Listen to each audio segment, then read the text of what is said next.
Bonjour à tous, c'est Manu. Aujourd'hui, je vais vous présenter cette petite machine. Ce petit cube, c'est une machine laser. Et oui, un format complètement novateur. Donc des machines laser, j'en ai déjà testé beaucoup. Certains diront trop. Donc ça fait quelques mois que j'ai beaucoup de propositions pour d'autres machines laser. Je les refuse systématiquement. À vrai dire, j'en ai encore une à vous présenter que je n'ai pas encore terminée puisque j'ai des petits soucis techniques. Je suis en train de voir avec le fabricant pour améliorer ça et vous présenter une vidéo complète. Mais là, quand j'ai reçu cette proposition, je me suis dit, tiens, quelque chose de nouveau dans le monde des lasers. Ce petit cube, ça m'intéressait vraiment. Donc j'avais envie de vous le faire partager.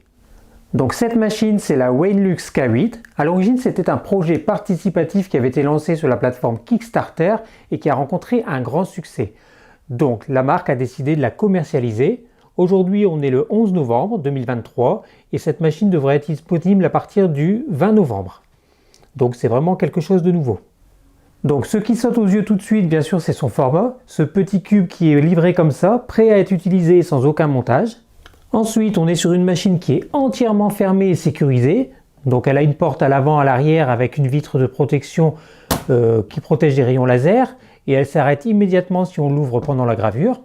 En option, la machine est proposée avec ce filtre qui permet d'aspirer les fumées et les odeurs. Et il est particulièrement efficace. Et grosse innovation aussi, la machine dispose d'une caméra à l'intérieur qui permet de positionner correctement les pièces à graver. Donc de par sa conception, c'est une machine qui se différencie beaucoup des autres puisqu'elle peut être utilisée facilement dans un salon ou dans un bureau, sans nuisance, sans fumée et en toute sécurité. On est sur une machine qui va s'adresser à des personnes qui veulent créer ou personnaliser des petits objets sans se prendre la tête et en toute sécurité. J'avais justement un petit projet à faire, il s'agit d'un porte-photo, en découpe laser bien sûr, donc je vais en profiter. Voilà comment se présente le carton. La machine existe en 3 puissances, moi j'ai reçu la 5 watts. Il n'y a pas de montage à prévoir, la machine est déjà prête à être utilisée. On va retrouver ici le bloc d'alimentation. La notice, elle n'est pas en français mais la version française est dispo sur leur site. Des mousses qui protègent bien la machine, et voilà la bête. Elle se présente sous la forme d'un cube en plastique noir, c'est super design. À l'intérieur, on va retrouver le reste des accessoires.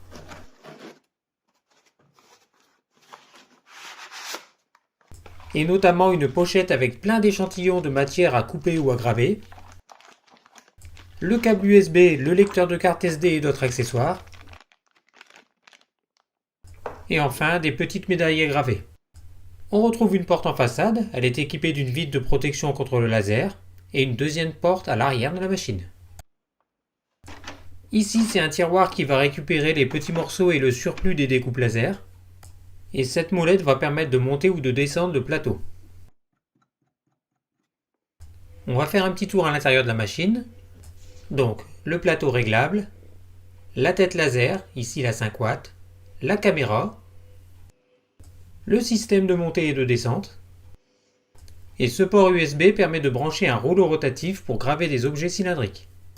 Et de l'autre côté, on a l'emplacement de la carte mémoire. J'ai reçu également l'aspirateur de fumée qui est disponible en option. Ça va permettre d'utiliser la machine en intérieur sans enfumer la pièce.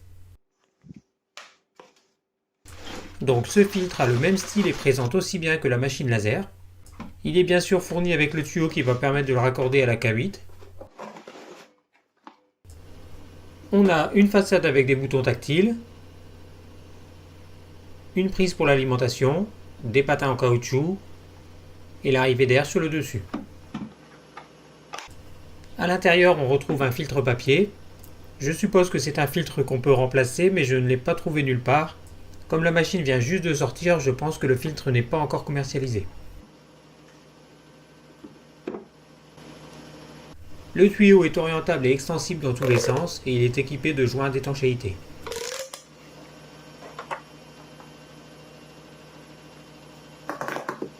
Je le raccorde à la K8. Et le seul truc embêtant, c'est que le filtre et la machine laser ont chacun leur bloc d'alimentation. Le bouton du bas pour la mise en route et celui du haut pour choisir la vitesse de ventilation. Et les petites LED bleues indiquent l'usure du filtre pour savoir quand est-ce qu'il faudra le remplacer. Allez, c'est parti, on va pouvoir commencer les tests. Pour pouvoir l'utiliser en Wi-Fi, il faut la brancher une première fois en USB à un ordinateur. Voici le contenu de la carte mémoire qui est fournie avec la machine.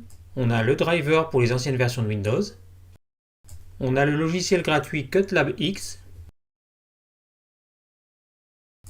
On a l'application Android, mais elle est disponible sur le Play Store, donc vous n'en aurez pas besoin. Ici, on a des échantillons d'images pour faire des premiers tests. On a même certaines images en PNG transparent.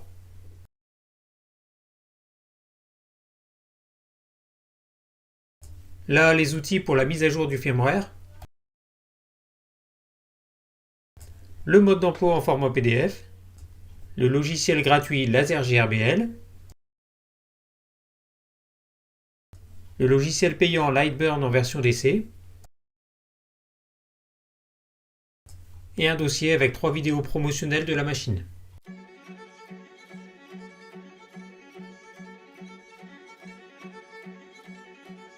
Ça permet déjà de se faire une idée de ce qu'on peut faire avec cette machine.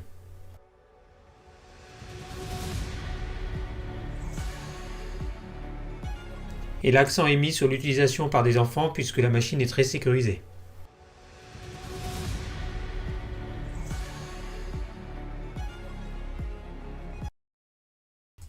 Et enfin, à la racine de la carte mémoire, on va retrouver un fichier 001.nc. C'est un fichier qui va permettre de calibrer la caméra, on va y revenir un peu plus tard. J'ai commencé par installer le logiciel Cutlab X et je le lance. On peut télécharger des projets de découpe laser et je clique sur Start Création. Première chose, il faut connecter la machine sur le bon port. Donc dans le gestionnaire de périphérique, je vais voir le numéro de port que Windows a attribué à la machine.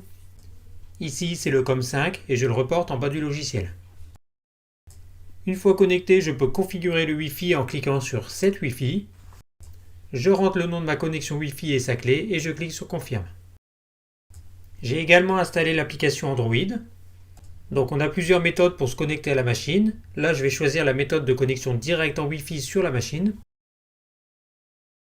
Mais l'inconvénient de cette méthode, c'est que je perds la connexion Internet en Wi-Fi. Je clique sur l'icône de connexion en haut et je rentre l'adresse IP par défaut de la machine.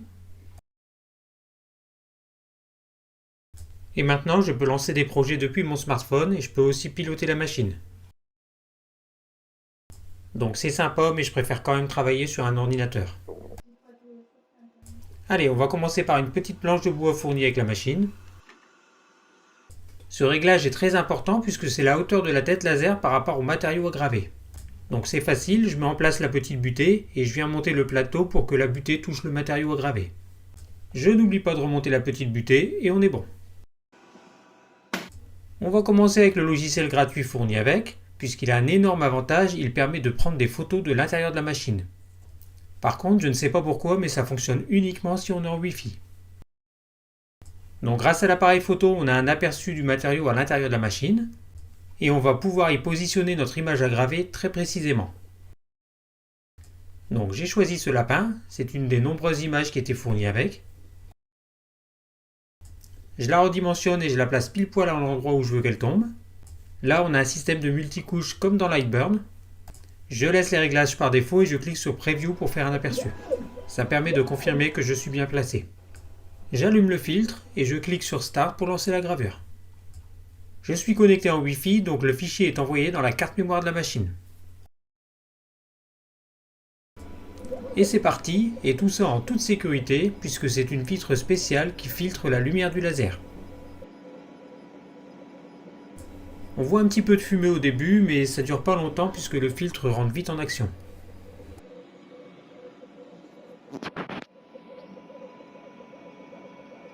C'est vraiment sympa de pouvoir suivre l'avancement et tout ça en toute sécurité. Allez, je vous mets le reste en accéléré.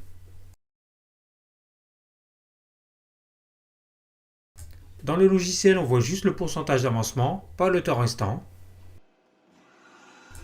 Et voilà ma gravure après quelques minutes. Pour un premier essai, c'est vraiment pas mal. Peut-être augmenter un peu la résolution pour avoir des contours plus nets.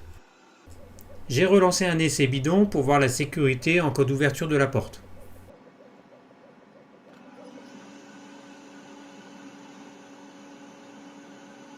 Donc dès que la porte est ouverte, la gravure s'arrête. Et elle reprend dès qu'on referme la porte. Et ça, c'est plutôt rassurant, surtout si on a des enfants. Moi, je suis plus à l'aise avec le logiciel Lightburn, donc je vais voir si la machine est compatible. Il ne trouve pas la machine, mais c'est pas grave, on va l'ajouter manuellement. Donc c'est du GRBL en connexion USB. J'entre son nom et ses dimensions maxi, à savoir 130 x 130 mm. Ma zone de travail s'est bien adaptée et je vais tester la découpe d'un petit cercle. Donc c'est un test que je fais pour mon projet qui sera juste après. Vitesse 100 mm par minute, puissance 100%. Je clique sur cadrer pour avoir un aperçu. Et je lance la découpe.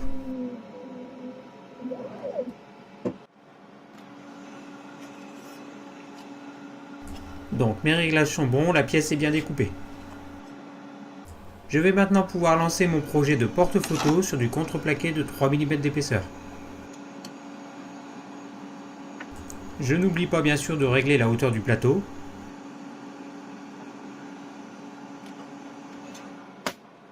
Donc dans Lightburn, j'ai fait un calque pour la découpe, représenté ici en noir, et un calque pour le texte en bleu. Je n'ai pas de caméra dans Lightburn, donc je fais un cadrage pour vérifier la zone. Là, c'est très impressionnant puisqu'on voit le laser qui traverse la planche, qui traverse aussi le plateau et qui tape sur la planche du fond.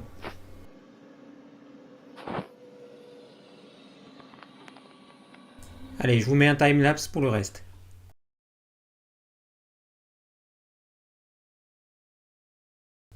Bon, déjà au niveau des coupes, je suis sûr qu'on est bon. Au niveau gravure, on est pas mal non plus. Par contre, on a quand même pas mal de traces de brûlé, puisqu'on n'a pas d'air assise sur ce genre de machine.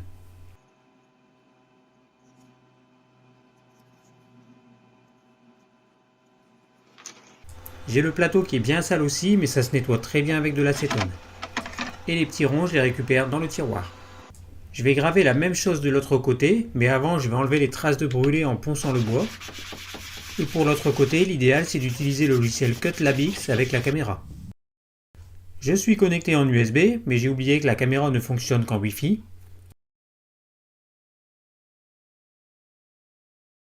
Je clique sur l'icône de photo pour avoir un aperçu du plateau, et je vais pouvoir positionner mon texte très précisément sur chacun des cercles.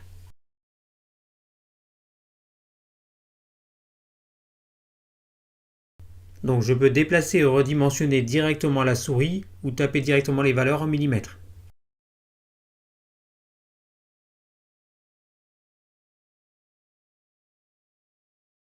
Dans les paramètres de couche, je choisis le mode fil pour remplissage.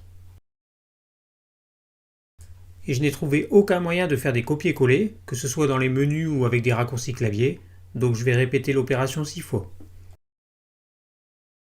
Donc si vous avez une astuce pour dupliquer ou faire des copier-coller d'éléments, je suis preneur.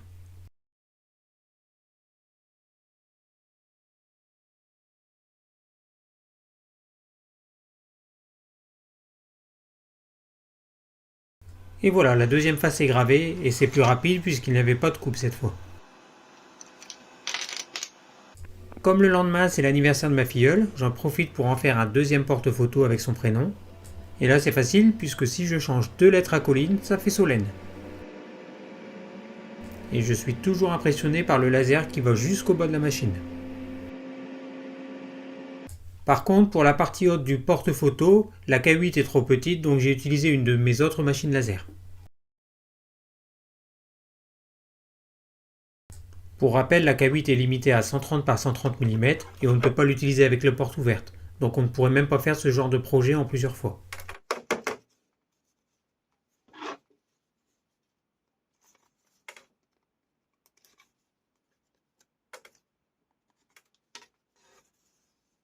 Pour relier les éléments, j'ai utilisé de la ficelle de jute de 1,5 mm de diamètre.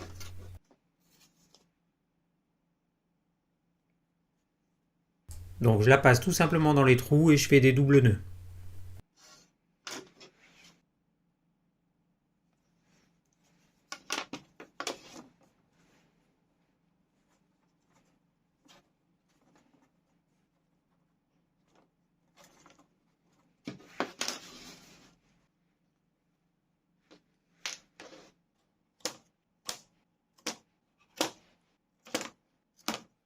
Et pour tenir les photos, j'utilise ces mini pinces à linge.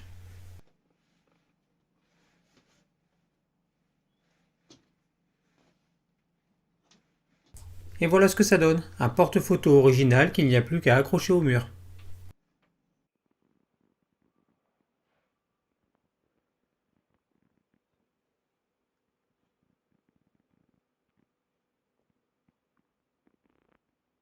Après, j'ai eu un problème avec la caméra, c'est qu'elle était complètement décalée et je ne sais pas ce qui s'est passé. Donc je vais vous montrer la procédure pour la recalibrer correctement. Au passage, j'ai trouvé qu'on pouvait mettre le logiciel en français en cliquant sur l'engrenage en haut à droite. Donc si je clique sur photo, je vois bien que je ne suis pas du tout centré. Je place une feuille de carton épais dans la machine, elle était fournie avec aussi. Je n'oublie pas de régler le focus.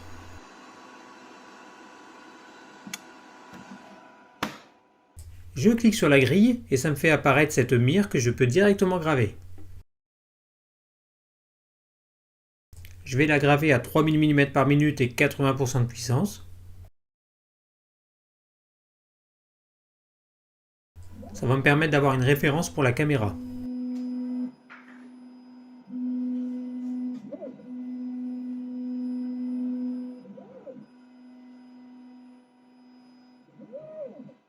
Je clique sur photo pour afficher ce que la caméra voit et je me rends compte qu'on est complètement décalé. Donc est-ce que j'ai accroché la caméra? Je ne sais pas.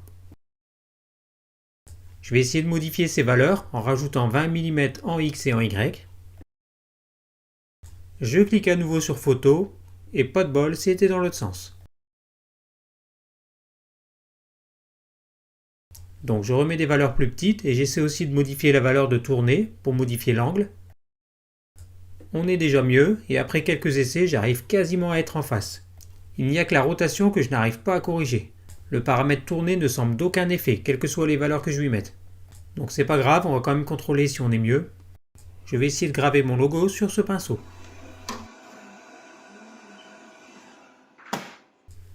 Je clique sur photo et des fois l'image est très claire, donc il suffit de recommencer, on reclique sur photo et l'image est meilleure. J'importe mon logo, je le redimensionne et je le place à l'endroit où je voudrais qu'il soit gravé. Je clique sur aperçu pour voir si je suis à peu près bon. J'allume le filtre, en puissance 1 ça devrait être suffisant.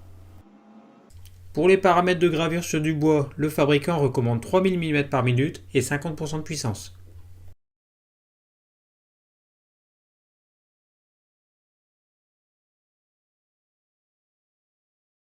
Et enfin, je clique sur commencer pour lancer le projet.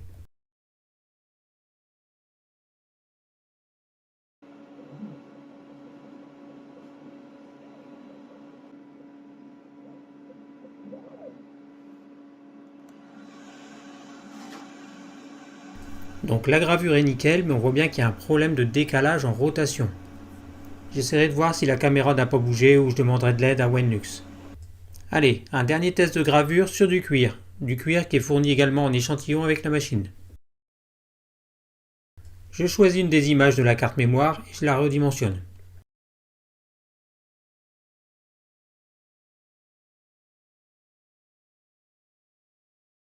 Je clique sur photo, mais forcément je suis bien calé puisque le cuir fait la taille du plateau. Pour le cuir, Wenlux recommande de graver à 3000 mm par minute et 60% de puissance. Donc sans expérience avec cette matière, je vais garder les paramètres préconisés.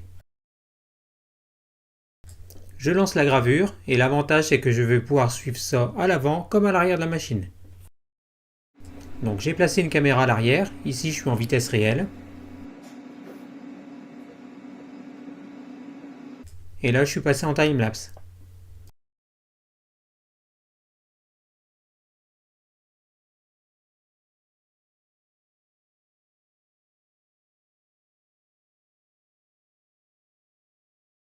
Bien sûr il n'y a pas d'écran, donc le seul état d'avancement que je peux surveiller c'est sur l'ordinateur. Le projet est terminé, donc pour information ça ne chauffe pas, vous pourrez récupérer les pièces dès que c'est terminé.